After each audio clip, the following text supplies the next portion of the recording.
This podcast replay is brought to you by Craig's Inns, Acura of Pembroke Pines, where you can get the TLX 2020 model for $209 a month, $29.99 due at signing, plus tax tag and registration. Check it out at 15601 Pines Boulevard. I don't hear my... There we go. All right, welcome back, baby. Coming to you live from the beautiful Trade Winds Hotel here in St. Pete and site of the East-West Shrine game.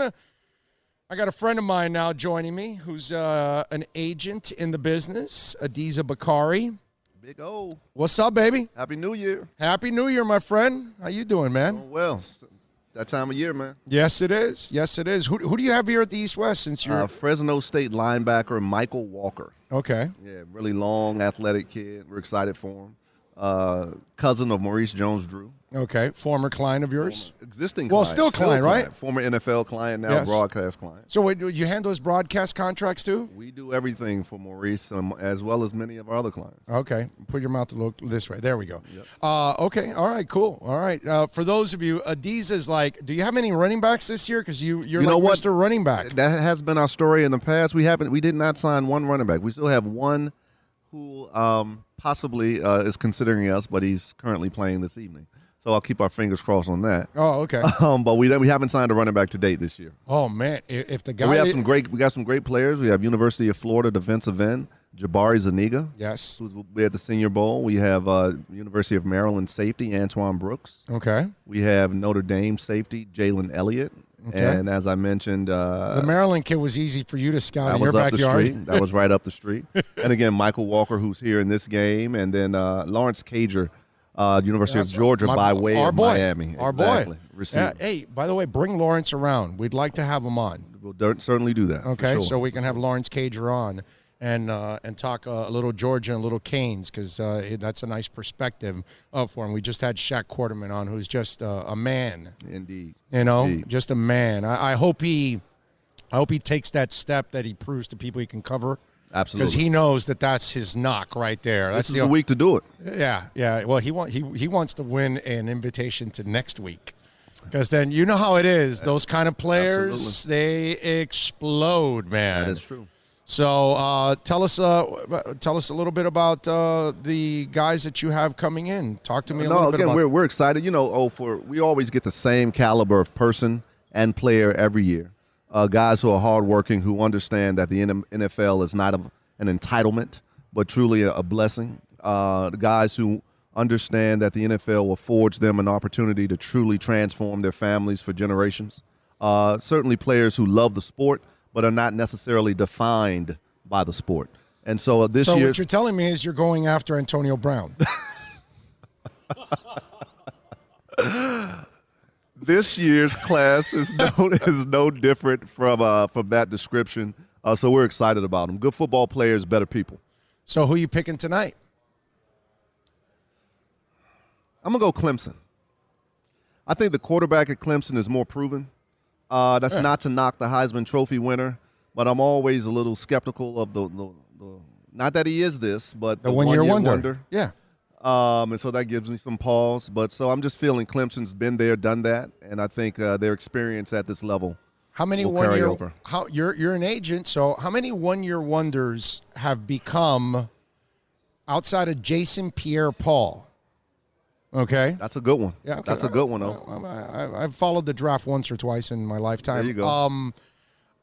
How many one-year wonders are there that then go on to have, really productive careers?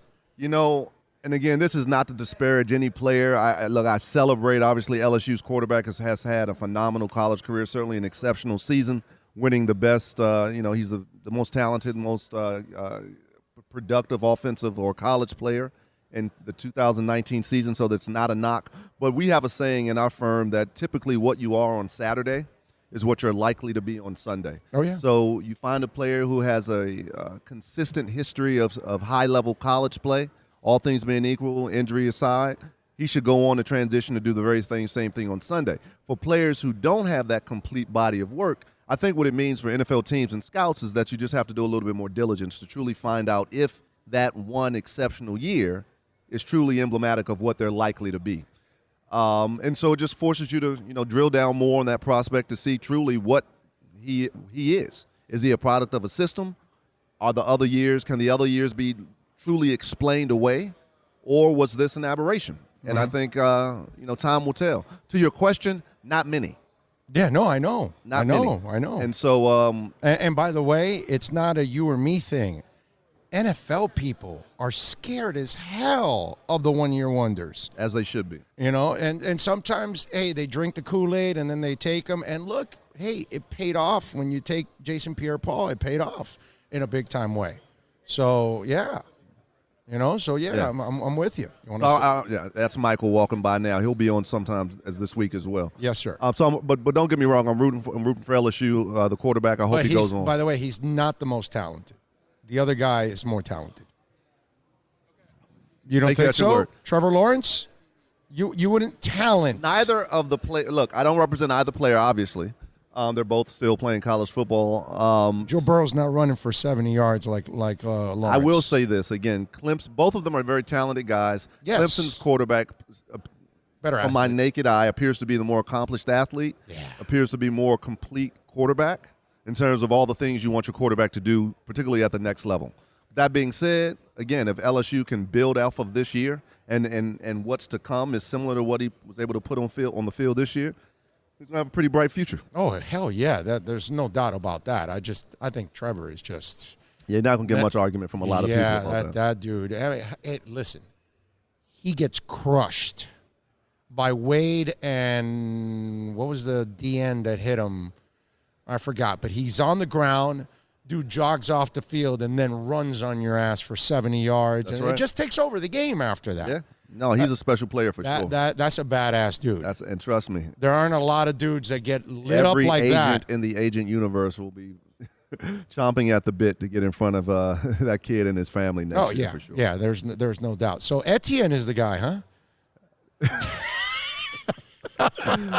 Again, we have not signed a running back as of yet, but our fingers are crossed. No, all I know is I want him as a Dolphin. That's what I want. Hey, listen, you know what? I love Miami that kid. Dolphins, you have to tip your hat to that staff. Those guys played outside of themselves for that staff this year. Oh, yeah. You didn't have a very talented team. No, but wait a minute. I thought the media was writing that everybody had quit on the team. Yeah, well, I don't know if those stories were written. How full of crap was that? That was completely far and from by reality. the way, they weren't tanking either. Not even close. They built through youth. I kept did trying indeed. to explain to people that the Dolphins are not tanking, morons. They're building through youth. Well, you were calling They didn't it want to sign old people. They want to sign young guys and then filter. You ever play fantasy football? Well, I don't because football, obviously I play reality. I'm at the reality thing. There's something called streaming in fantasy football that, like, whatever your free agents are, Yep. Whatever's available, you find the guy that has the best matchup and you use them that week. Sure.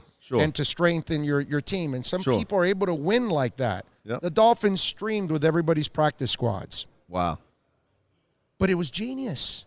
Yeah. Because you'll unearth a nugget here or there. Not a starter, but you'll probably unearth a good backup or a special teams guy or something. The Nick Needham kid grew up, man. He did. He looked terrible. I will say in this. the preseason, I said, this was my joke for Nick Needham. I said, with Nick, we don't need to see him anymore.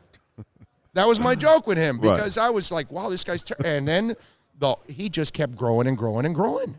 It's, to my mind, it speaks to the level of coaching, i.e. teaching, that goes on the current staff. That's right. And also management trying to build a team that reflects the culture that they're trying to instill. So no matter how profiled you are before I got here, head coach, no matter how what your contract situation is, we're going to build a team that reflects the type of culture we're trying to instill in this building. And if you fit, we want you to stay. If not, we're going to facilitate you leaving. Right. And they did that, which is hard. Obviously, it's hard to win football games when you're doing that. And they were still able to play some competitive football. A lot of competitive football, actually. Miami Dolphin fans should be really optimistic about what the future holds. Obviously, they got to draft and do some stuff in free agency. Right. But, the arrow's pointing up in Miami, in my opinion. 5-4 in your last 9 games? Are you kidding me? Yeah. I mean, if I'm an owner right now, and all 29 teams had way more talent than Miami, I'm sitting there going, well, wait a minute. You won 1, 2, 3, 4 games. You won 6 or 7. These guys won 5 with nothing. I'd be questioning the people around that. You know what I'm saying? Because of that, and that's why, to me, I love what they're doing, man. And I kept trying to explain to people that this might be the fastest way to get good. Because you tore down, you got rid of all the bad salaries. You got a clean cap next year. It's a beautiful thing. Now, the real question, though, is going to be... now you got to hit on those picks. Hit on the picks. But you still got to put your foot on the gas in free agency. But they're not going to... You know what they're going to do, right? You know what they're going to do. Going with this. But I'm hoping... Look, you got to... Listen, there was a time in New England where you could rely on Tom Brady to lift everyone up. Sure. Not the case anymore in New England. No. To win in this league, you got to spend money. You got to get the talented players. Yes. But you have to get talented players who fit your culture that you're obviously trying to instill in a particular building. Amen. But to try to keep keep your coffers closed and kind of stack your chips, as it were, that'll get you an 8-8 season with just the draft. No. Now you have ability to draft early and often, and because you freed up the cap a lot with some of the moves you've made, you have an ability to go be aggressive in free agency. But I think what they're going to do, Adisa, this is my guess here, okay? Because you're talking like an agent. They need to spend money. And I got a couple free agents out there, too. exactly. But this is what I think they're doing, okay?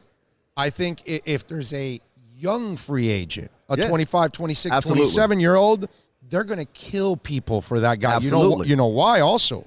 Here's what you're going to love, baby. And if you have a young free agent, because the Dolphins have all that cap space, they're not going to break down the salary, the signing bonus over years. And they can give some stuff up front, and that way they don't have it dragging. And this trumps yours. Your point is correct. But the larger point is they don't have a big quarterback roster salary on the books that they have to carry for. No. They're going to draft a quarterback. Watch them. Look, if I'm guessing. And by the way, that's why they traded Tunsil also. And that's exactly why. Because they knew that they weren't going to be ready to compete for 3 years. Right. So why the hell are we going to carry that big-ass salary for a couple of years? Oh, you want to give me all these picks? Let's go. That was genius on their part. I'm telling you, I love Laramie Tunsil, but you cannot turn down that trade. So you get aggressive. You may try to draft a quarterback if it fits in the first round. Do what Washington did a couple years ago, right? That's what I said. You go 1-4. That's what I said. Right, and you get your quarterback. I said Jimmy Johnson and Shanahan. Go those 2 ways because he took Steve Walsh for Trey Aikman. And so you do that, and then you – absolutely right. You supplement in free agency with ascending players. Yes. Not a 30-year-old. Not a 30-year-old guy. So Adisa, don't bring us your 30-year-old free agents here in Miami. We don't want your 30-year-old free agent. I got a young kid who's going to be that bookend. But anyway, there we'll we go. Look at Bill's face lit up. We'll talk about that later. It was Chase Young, by the way, on the Malachi Crunch. Oh, it was? Okay, so Young and Wade were the ones that crushed him. And for that kid to get up like that. No, he's a soldier for sure. That kid can play. That tells me you got it, bro. That you're not afraid of anything out there. No argument from me on that. So let me ask you something. Let's get into a really hairy subject. Okay, here we go. Yes. Why does the league keep screwing minorities for coaching positions? Example. Dolphins have Jim Caldwell, and I love it. I'm glad. I hope he stays. But Jim Caldwell is one of the 16 best head coaches in the NFL. Not assistants, not 32. Yeah. He's a top 16 head coach. I don't know where you want to put him. Yeah. Why the hell isn't that man employed? Marvin Lewis. He wins. Wait a minute, but he wins, and then you fire him, and you hire a dude that's got a bird nest on his face and can't win. Listen, I will say this. I think affinity means a lot, right? One's affinity for another person or groups of people means a lot. And it's not as if we leave our homes every day and walk into our places of employment and whatever preconceived notions we have about other people stop at the door. We bring them to work with us. And we tend to marry our own. Yes. Right? And so I think that we see that happening a lot. I think the Rooney Rule, certainly the spirit of the Rooney Rule is well placed. I think with the NFL, and by that I mean Commissioner Goodell in New York, what they can do more of or be more assertive, aggressive, whatever the right adjective is is ensuring that teams actually honor the ruling rule, right? Because sometimes you may in fact be helping a team not hurt themselves by making sure they interview candidates who are outside of their wheelhouse, and that's intellectually or just in terms of perception of what they perceive the right coach or GM should be. You could be saving a team from their own bad habits, as it were, if you simply force them to follow, put some teeth behind the Rooney Rule, right? And so, look, people are going to hire who they like. They're going to hire the people with whom they feel most comfortable, and that's just what it is. It's a it's mind-boggling. It's a head scratcher. Why Marvin Lewis, who only takes Cincinnati, who was at the bottom of the league, just takes them to the playoffs every year, and why he's not the first guy sought after. And the Redskins made a great hire, and Rivera, he's a great coach. But it's a head scratcher that Eric Bieniemy can't get a job. It's a head scratcher that you said Jim Caldwell can't. But these things happen, and those coaches are going to continue to do what they do. And they don't just happen; they're habitual. There's certainly something systemic about it. Absolutely, I think the Rooney Rule wouldn't exist but for that reality. But look, clearly there's a whole hell of a lot of work that needs to be done still about that. And I think we start to see true change when we see the ownership ranks looking a little bit different. When we see Well, and again, you're spoiled because you have an owner in the Dolphins who gets it. Yeah, I mean, look at management in Miami right now. We joke. I mean, that's my man. They got a black general manager, a black head coach, assistant GM, and he brought Marvin Allen and McKenzie all over exactly. And by the way, those two guys are awesome. That threesome there, I think they're going to be one of the best front offices in the league. We certainly are rooting. Maybe for I can be a homer, but we certainly are. Yeah, but I know them. these guys before they were here. Right. I know their reputations already. I already saw what Reggie did under. And that speaks volumes. It speaks volumes to Chris because, again, the whole I want to be the only chief in the room and I'm not bringing. No, I'm going to bring the best and brightest in the room to right this ship. You ever met Chris Greer? He's not an egomaniac, not at dude. all. Not at all. He's certainly expert at what he does. He knows his job very well, but he doesn't have to be the loudest voice in the room. And like any good leader, he listens more than he talks. At least that's been my experience with him. Yes. And I agree 100% that they're going to right this thing. Look. If Miami can right this thing, and they look to be already on that course of quickly turning the ship around, NFL's a copycat lead on every front. Right. And you'll see folks trying to follow that model as well. Yeah, but meanwhile, there's Mike Tomlin in charge for 10 years. And by the way, I was picking on him a little bit, which I got to apologize and backtrack now because I was picking on him going, man, that culture is not the same. They're not as feared and all that. But now I think about it, how he was able to hide Antonio Brown for all these years. That might be a little deal 26 with that guy. That might be a little 26 too. That might be some L. Bell protected that football like crazy. Yeah, but he hasn't been there for that whole thing, right? From the day one, was he? At the time where we started to see the ascension. Oh, from the money. Yeah, okay. That's when Le'Veon started to ascend as well.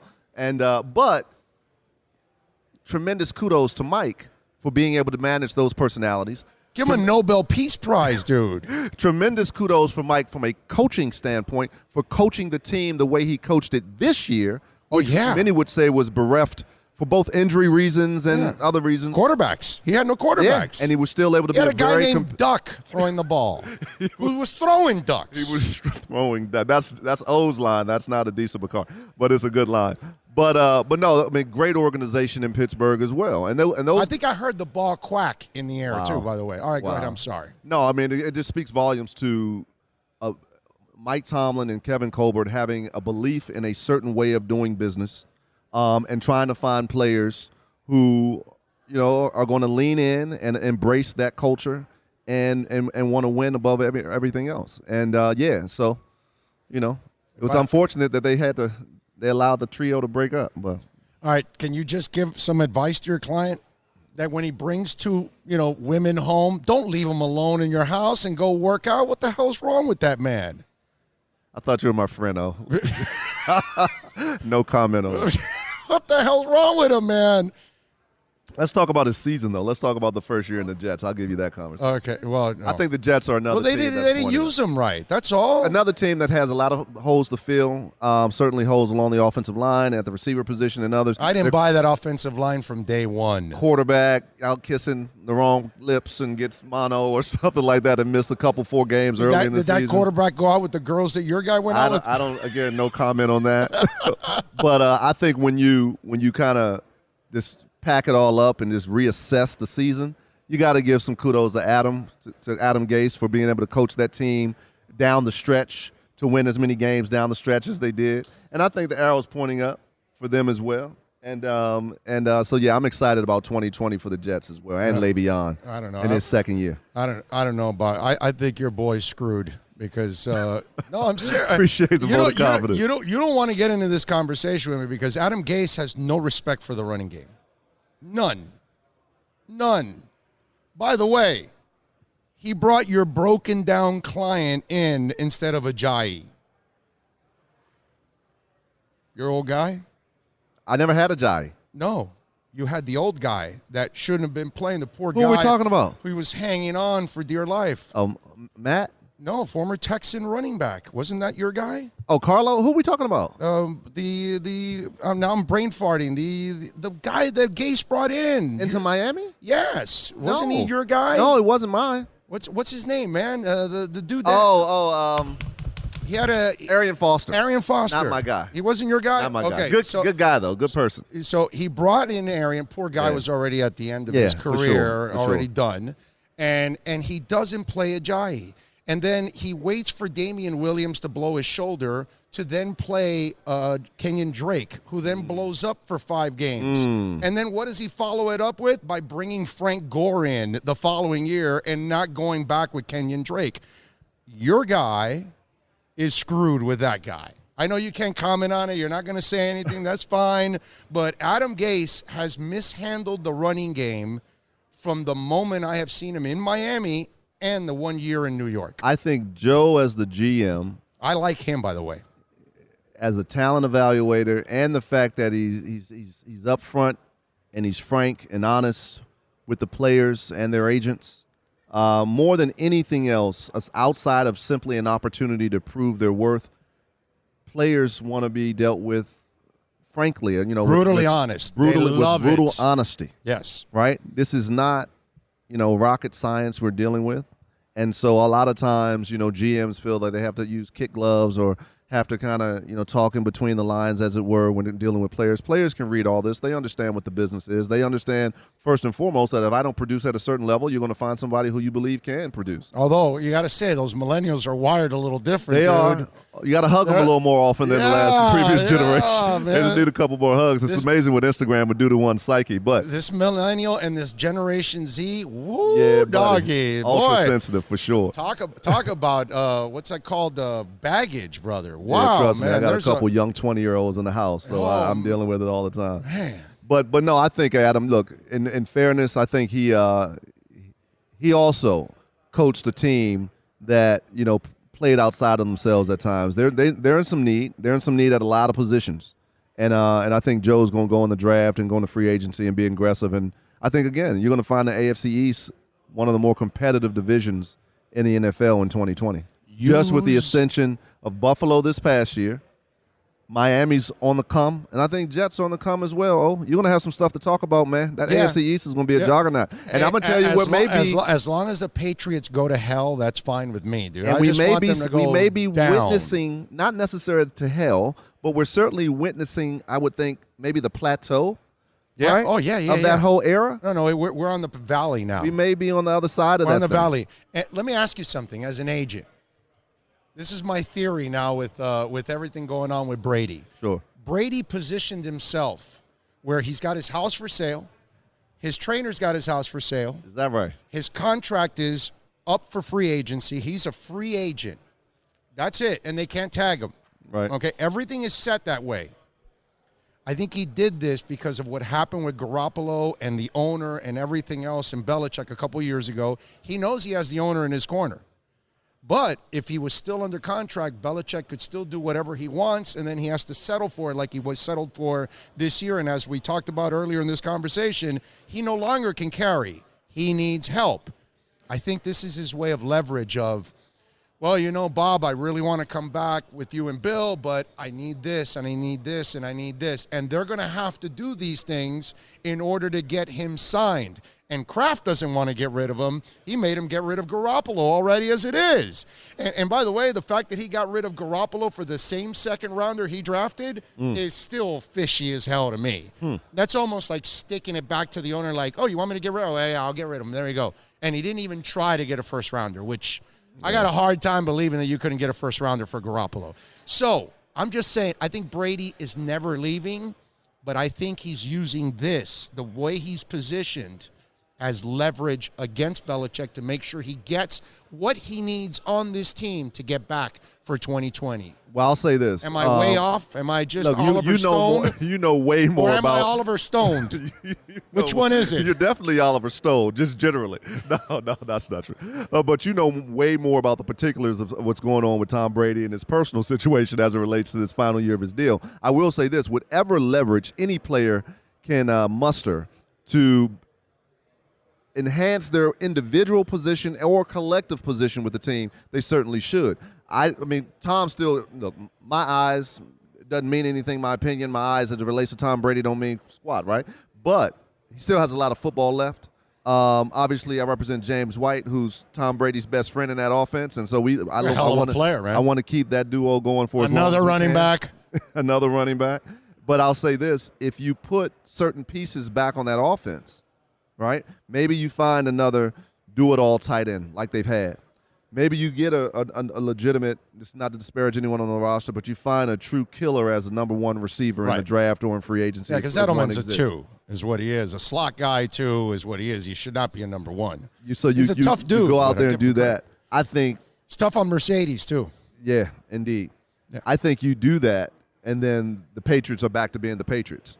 I think Tom's game, listen, when Peyton started to fall off, we could see loss in velocity on his throws. We could see some of the things that we were so accustomed to Peyton Manning doing. We started as fans of his. We started to see him struggling in those areas. We don't see that in Tom.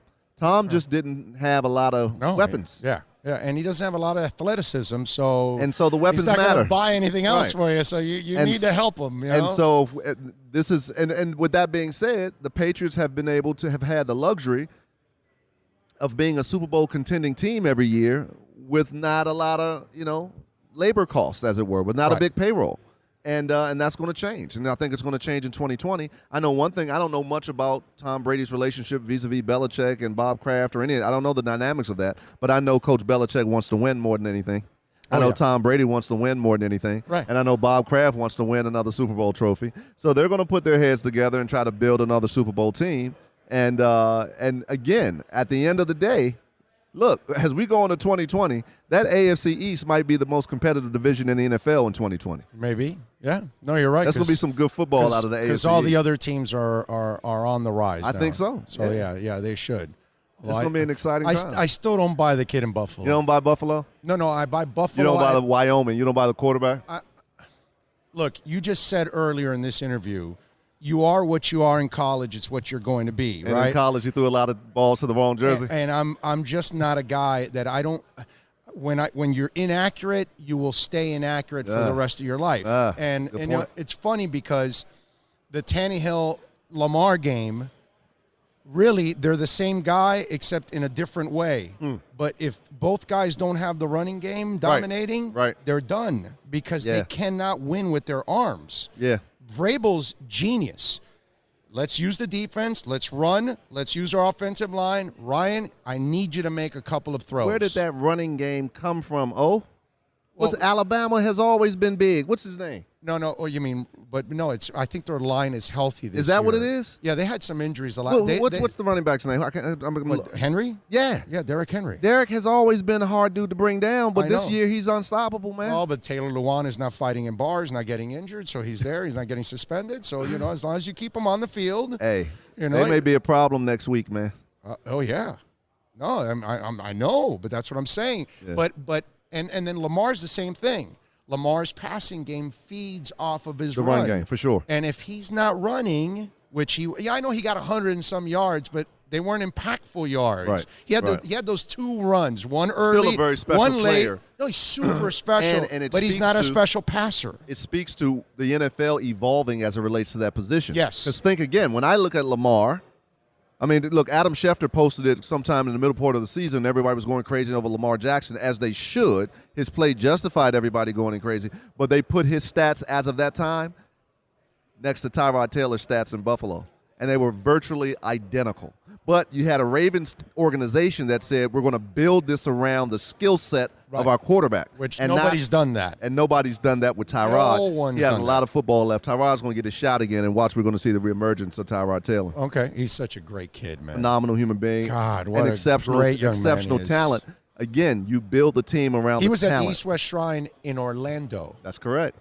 Okay? That's correct. I remember 10 years ago. How about that? I remember that because I remember having him on the show. How about That's when 10 years ago. That's when I fell in love with the young man. It's Yeah. like, wow, this is such a great kid. Because when you meet Tyrod Taylor and you don't like Tyrod Taylor, something's wrong with you, right? Something's wrong with you. You know what I'm saying? Exactly. Because he's just one of those kids that, like, wow, you just want to root for him all day long. But it's interesting, and you know, we talk about the balls that the Miami Dolphins have, right, by hiring a black coach and a black front office, right. The balls the Baltimore Ravens have, to draft Lamar, and then to have the guts to build that offense and say we're going all in on this, which is crazy for anybody to think. Kudos to Eric DeCosta in his first year as the GM. Yeah. Right? And he really is that. He's running that team. Yes. Right? And but it's still Ozzy's vision. Eric's running that team, man. I know. Ozzy will tell you that. Ozzy's in the building but still. But Ozzy drafted Lamar. Okay. That's what I'm saying. Eric was a part of that process. But, you know, a little nugget, by the way. What's that? You know that Joe Gibbs won 3 Super Bowls with 3 different quarterbacks, which to me is probably the greatest coaching accomplishment ever. I would agree. Ozzie Newsome, if Lamar ever wins a title, he would have built 3 different Ravens teams with 3 different quarterbacks. Flacco. Dilfer. Oh, Dilfer in Tampa. Yeah, that's right. No, well, I mean. And that was the Super Bowl here in Tampa. Right, yeah. in Tampa. Yeah. So Dilfer. Yeah, so that's he true. would 3 different quarterbacks. No, just and by the way, none of them great.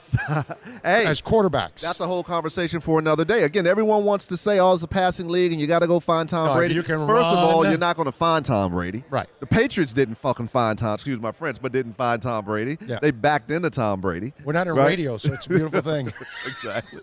Right? But if you do what San Francisco has done, right, and just built a formidable, I mean, that defensive front is insane. And now that I got a plug, but now that my guy, shameless plug, D Ford is back in the lineup, and his edge rush ability, I mean, don't get me wrong, Jimmy G can play. He can, but he's no Tom Brady. No. Doesn't have to be. He's a good quarterback, not a great quarterback. Doesn't have to be great in that system. And so the notion that we have to find this generational quarterback to win Super Bowls, by the way, that's one of the biggest misnomers out there. What does Shanahan do for Garoppolo? Yeah. He runs. Tevin Coleman, another shameless plug of mine, another running back. Okay, Coleman, Mostert, and there's Breida. And Breida. 3 guys. 3-headed monster. That he comes at you. Yeah. And then the play action pass is there all day long. His dad. Oh, yeah. You know what I'm saying? It's like Same thing. The mastermind. Same thing. You know, which is why it's so cyclical this business is, man, this league is. Because we're going to see in 2020 the whole notion that we're 70% passing. No, you're going to see folks, defense wins, or offense wins games, defense wins championships. You're going to see just defensive acquisition in free agency and in the draft over and over and over again. And we're going to be back at a point where all the sexy picks and all the fancy high-flying ball going all over the park all day long. No, you're going to see boring defensive linemen being drafted after lineman after lineman, boring free agent transactions being done that are all defense-centric, building that championship defense with the understanding that if we have a ball-controlled play-action offense with a championship-level Baltimore Ravens, Pittsburgh Steelers, all that type of defense, we can win a lot of January football. And we give Mahomes the ball only 7 times, right, not 12. Exactly. You know what I'm saying? Because you're giving Derrick Henry the ball and you're pounding, long drives. You know, you're chewing up the clock and you're not getting that many opportunities. And if you have a defense,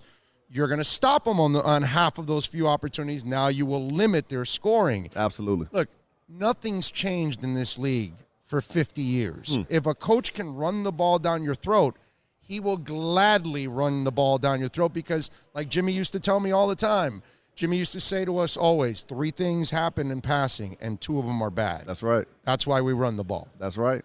And that's the reason why. And that's now Baltimore and Tennessee and San Francisco. They're going to bring sexy back, which is running. I'm with you 100%. You know? By the way, tell the folks all of the running backs that you've had because you're Mr. Running Back in the draft. All right, you're going to get me in trouble because I'm going to forget some folks. Well, so running backs of note, right? So we'll say Maurice Jones-Drew. He kind of started it off, right? Then we signed, after Maurice, we signed Matt Forte. From there, he's a Bears fan. We signed Kendall Hunter, who had a short-lived career because of injury. But Kendall was on his way for sure. We had Evan Royster out of Penn State, who got drafted by the Redskins. Had a short career, but he did some special things while he was there. Of course, Jordan Howard. Now finished up a year with Philly. Also, drafted by the Bears. Should have stayed. I mean, probably would have helped Mitch out a little bit, but it is what it is. Tevin Coleman, Atlanta, now in San Francisco. Of course, Le'Veon Bell, probably one of the best, certainly in the history of the game to have done it. Mo Jones-Drew. Started out with Mo. You did. Started out with Reese, and just to name a few. James White. I failed to mention James White. There you go. Just a couple. Just a couple. And half those guys weren't big names coming out of college. Most of my guys aren't. Right. That's what I'm saying. I mean, literally, we try to look with the running back. From my way of thinking, the running back is easy. Well, the guy you're going after is big now. Oh, dude, look at you. Look, my position is this. Give me the guy who had very little to work with in college as a running back, who had to create. Right. Then I know what he's likely to be on Sunday. I'm unimpressed with that guy who's running behind a quasi-NFL offensive lineman in college. Richardson? Unimpressed with guys like that because we know the holes don't look like that on Sunday. Right. Yeah. The run lanes are fleeting, and they're very quick. It's like quarterbacks in college. Their windows are sliding glass doors. How about that? And in the NFL, it's a bathroom window. It's a bathroom window, right? Yeah. And so we do a chart when we do our pre-draft marketing, team-focused pre-draft marketing. We always do a touchdowns per touch ratio. How many times does the player have to touch the ball before he ends up in the end zone? And typically, you find those guys like Matt Forte at Tulane. Who the hell is Matt Forte, right? Matt Forte, this is the funny thing. When he was at Tulane, there was for about a 3-week period, there was a Heisman Trophy mention of Matt nationally. And so ESPN took their cameras onto the campus and said, what about Matt Forte for Heisman Trophy this year? And you know what the student body would respond? Who? Exactly. And all he did was go out and have a Hall of Fame career. When Maurice Jones-Drew came out, it was Reggie Bush. It was the other running back. Who was the other running back for SC? He might have been bigger running back. Oh, yeah, I know who you're talking about. Yeah. The kid that went to the Titans. Titans, exactly. Yeah, the big kid that he had weight issues. I know who you're talking about. Those were all the talk of the draft, right? Yes. When Le'Veon came out, it was Eddie Lacy. Yeah. And so, again, these, you couldn't name, no disrespect to the Bruins line at the time, but you couldn't name a UCLA Bruin offensive lineman who was going to be drafted. Right. You couldn't name a Tulane lineman who was going to be drafted. Yet these guys were phenomenally successful, Matt and Maurice, in college, which then suggested that, okay, once you get behind an actual NFL line, you'll be really good. Right. And that's what it proved to be. So we try to go after guys who've done a whole hell of a lot with little on Saturday at that position. And typically those guys, Big Ten, one of the not major, Big Ten's a major conference, but some of the mid-major conferences you'll find good backs, like Jordan Howard out of Indiana, Tevin Coleman out of Indiana, So, yeah, that's what we tend to look for. Guys who have exceptional college performances but not a lot of help around them. Agent Adisa Bakari joining us here on the program. All right, let's wrap it up with this because I know I've had you on long enough already. I've taken up a ton of your time. We can do this all day. I know. We're going to do it later on tonight over cigars. We always do it over cigars, exactly. So let me ask you, what's changed in recruiting for you now with players? What's the difference now than it was 10, 20 years ago? So we talk about this all. That's a great question. And so indulge me a little bit to kind of talk about this. A lot has changed. I will say on the front end, while we see a lot of and I'm going to speak to these changes, while we experience them being on the recruiting trail, fortunately, because we put so much stock in the character of the families that we're recruiting, because we don't just recruit players, we sign families, right? We tend still to get the same type of player every year. And because we've had the success that we've had over the past 19 years, I don't have to hit a home run with every guy. I just need to know you're going to be a good football player. Antoine Bethea, 6th-round draft pick, has done nothing but start for the past 14 years. Guy's had a monster career. Or Tyrod Taylor and drafted in the 6th round. So we're signing guys who we think, one, have the maturity to be able to withstand the bright lights of the NFL. So one of the things that has compromised the possibility of these young players to mature into long-term professional athletes, professional football players, is social media, because the light is bright all the time.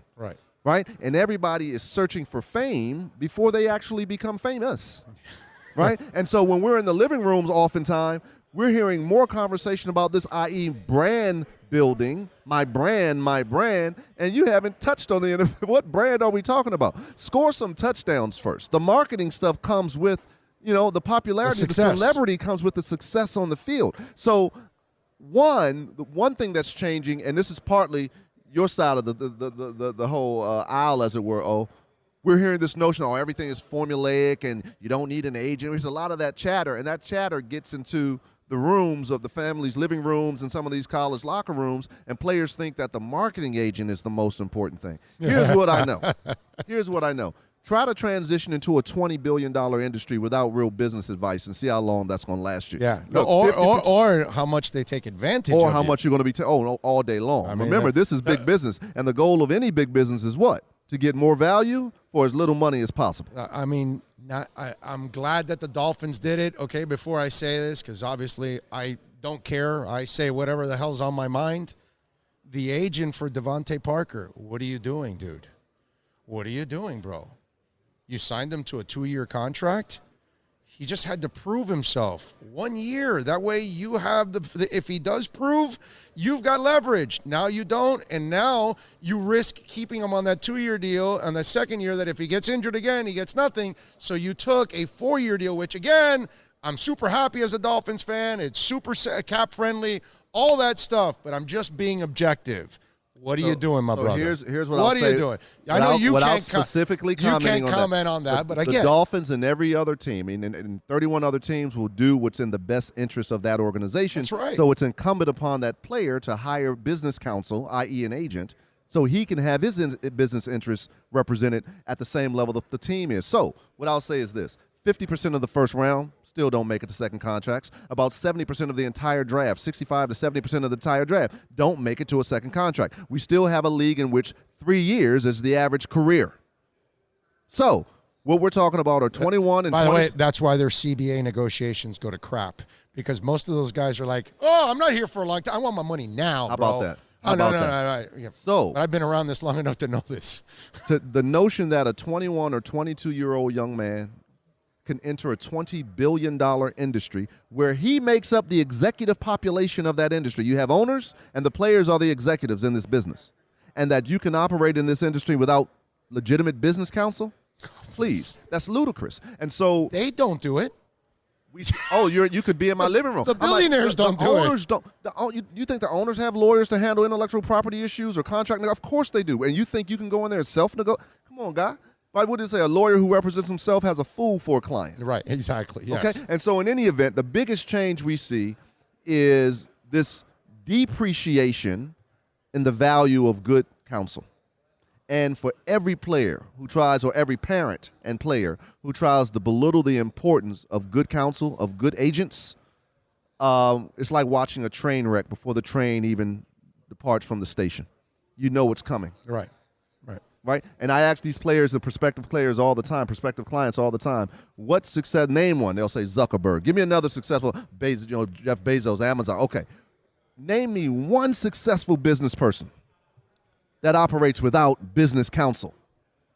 So why should you be any different? So for me, the biggest change is this notion that, quote, I don't need an agent, I can go it alone. Self-preservation comes in, I'm admittedly, right, I'm biased, but the notion that you can operate in this business without an agent is literally ludicrous, to put it mildly. So that's the biggest change. And by the way, the name we forgot was Len Whale White. There you go. It's Lindale White. It's Lindale. You got it, right? You got it. You got it. It took me a second. You got a weight issue, so yes. It was Lendale, but we call him Len Whale. That's so, right. Yes. And then who turned out to be the running back of that class? Maurice Jones-Drew. Yes. But anyway. Yeah. All right. So Been a blast, man. It's been, yes. Adisa, as always, my brother, you kind of surprised me that you were going to come on like this. Listen, I'm sitting here and I'm having a bag of chips. My wife put your earmuffs on. They're vegetable chips, if you're listening. And I hear this voice. I'm like, I could be only one guy. And I looked to my right. I said, look, now's the time. I need to be on this show. You're the best, my man. You are the best. Appreciate it. Adisa Bakari, baby. And we'll see him soon because, Dolphins will draft his running back. My man. There you go. Adisa, you be good, man. I'll see you in a little bit. Thanks so much. You got it. That is Adisa Bakari, man, right there. Love it. What do you think, Bill? That's a conversation right there, right? Yeah. And actually, like right up to 8 o'clock like you wanted. Yeah, exactly. Or actually past.